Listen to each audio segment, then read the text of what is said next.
Are you a spiritual activist? While not everybody has in their life path or in their unique way of being their energy to be an activist, every single one of us has a potential to be a spiritual activist. And when we unleash that potential within us, we contribute to making this world a better place. So in today's video, I'm going to share with you what is spiritual activism, some practical examples of what it looks like. I will also share the differences between spiritual activism and activism as we see it in our life.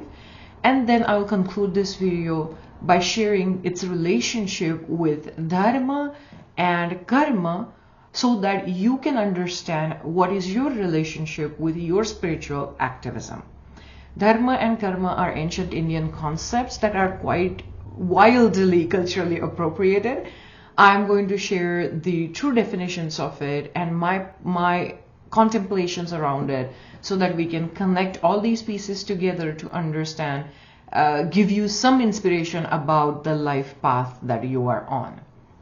So what is spiritual activism? When we think of activism, we associate a certain type of warrior energy to it.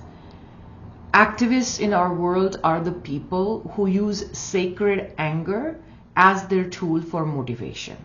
They look at the problems that exist in the world, and in the desire to make this world a better place, they bring our attention to the problems, they bring our attention on potential solutions, and they rally us around that solution that they believe will solve that problem. So when we think of activism, there is this warrior and sacred anger relationship related to activism, and the people who hold that energy, for them, activism turns out to be a good path in life. That's how they express their karma, meaning their actions, choices, and decisions. And that's how they express how they contribute to making this world a better place. Not everybody has this type of relationship with sacred anger where that anger motivates them to action. For some people, anger can eat them from inside. For some people, if they stay in anger for too long, that can be toxic for them. They can be sad, they can be depressed. And even activists, when they get burned out, they show that kind of energetic imbalance around anger as well. So activists are no different than anybody else.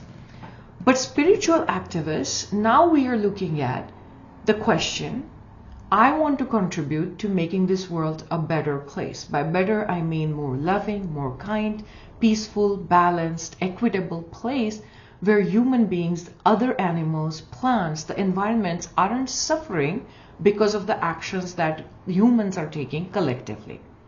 So how do I make that contribution? When you ask that question, you will start unlocking that spiritual activism within you. Because in your life path, you are supposed to use your unique way of being in order to make that contribution.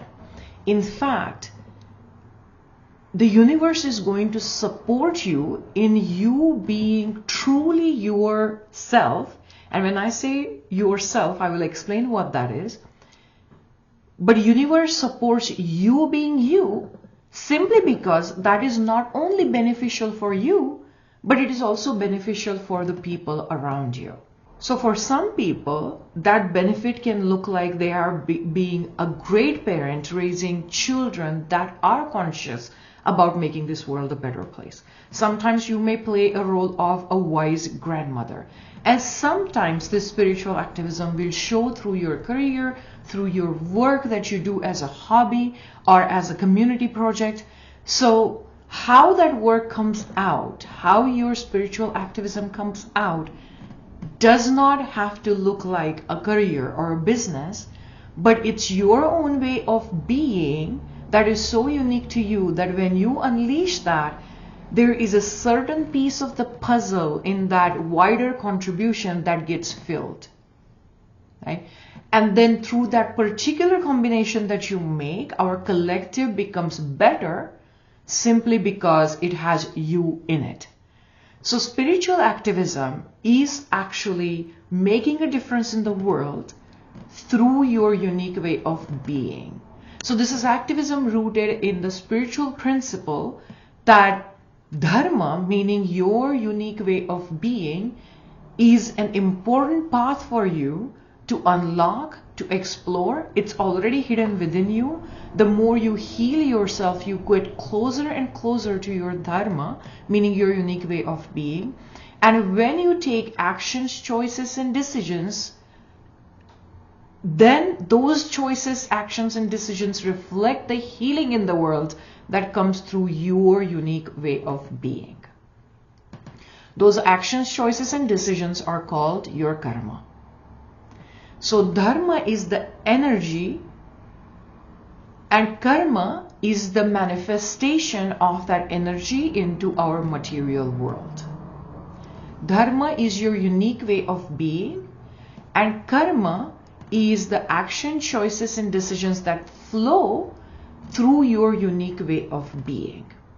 Now, you can choose to remain in your wounding, intentionally or unintentionally, and that is called Adharma, meaning that is something that is, you are not that. That is your Adharma, meaning no, right? Not that. So that is against your unique way of being. So if we choose to stay in our wounding, we go away from who we are, and the karma, meaning action, choices, and decisions that originate from that adharma, they are going to hurt others and they are going to hurt yourself. So you want to heal yourself, continue that process. It's a constant journey. There is no destination about healing. You heal yourself, and the more you do that, the closer you get to your dharma, away you get from your adharma, and the karma that flows out of you turns out to be your spiritual activism. Now, to give you some examples, I have a client who went through a divorce. At that time, her child was about 4 or 5 years old, and the child was asking questions about divorce. And this client of mine thought, how can I explain this difficult topic to my child? So she wrote a book. She's a graphic illustrator, and she did some illustrations. She wrote a fictional comic type of book, and she would read that story to her child to explain how sometimes people fall in love, what does that mean, and how they grow apart from each other. And through that comic book, she explained that story to her little child, and that girl understood the concept of divorce without getting traumatized by it. So then she thought, well, there are so many things happening in the world. There is war, there is genocide, there is death happening in the world. My daughter asked me a question about these things. How do I explain this to her? And she started writing and illustrating these books for children that talk about difficult topics in a way that children would understand without traumatizing them. That's her spiritual activism. In my case, I am an engineer by training. So I apply this analytical thinking that I picked up in my engineering training, and that is my natural way of being, and apply to something as mystical and as abstract as spirituality.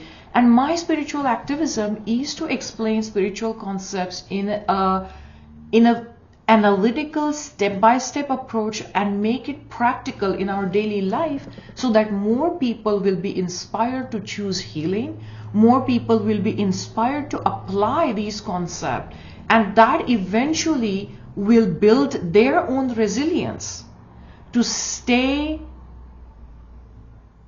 towards balance, to continue focusing on their own balance, so that we can add more spiritual activists in our world. I want more and more people to understand what is their own unique way of being and embody that through their karma, so that our world then becomes a better place, because our inner balance reflects outside as outer balance, harmony, peace, and our world direly needs that. So that is my path of spiritual activism. I will give you another example. I have a neighbor who is a stay-at-home dad, and he has 2 daughters. And when he had the daughters, he became so intentional about dismantling the wounds of patriarchy within him that he says that the best gift I can give my daughters is dismantling of the patriarchy within me, so that my children grow up to be the women that shine brightly and they are not afraid of just men. So through his parenting, he is using his spiritual activism to make his world a better place. So you can have a business, you can have a career, you can have a hobby, or you can play different roles in life as a parent, grandparents, aunts, uncles. You can be a good nibbling to your aunts and uncles. Whatever role you play, that can come from your spiritual activism. And when you understand what is it that makes you unique, you continue on that healing journey, and you let your karma flow from your balance, you will be a spiritual activist. So if you want to be a spiritual activist, I invite you to my class, live class that I'm teaching this Saturday, February 8th. It's on karma demystified, because we are going to look at how our actions, choices, and decisions can flow more from our dharma. So I'm inviting all the people who are spiritual activists and who want to be spiritual activists to join my class live. We are going to have fun discussions. You will learn about karma in a non-culturally appropriated, anti-caste, non-sexist, non-gender bias, or ableist way. I mention all of this because the concept of karma and dharma are dialed down to very superficial forms in a way where they don't add any value to our life. So the web seminar I'm teaching live online is about how to use these concepts to transform our modern living. So if you're interested, I will include the information below. I will include a comment, or in the description of this video, I will include the link for registration. The class is live only. I look forward to seeing you there. Namaste.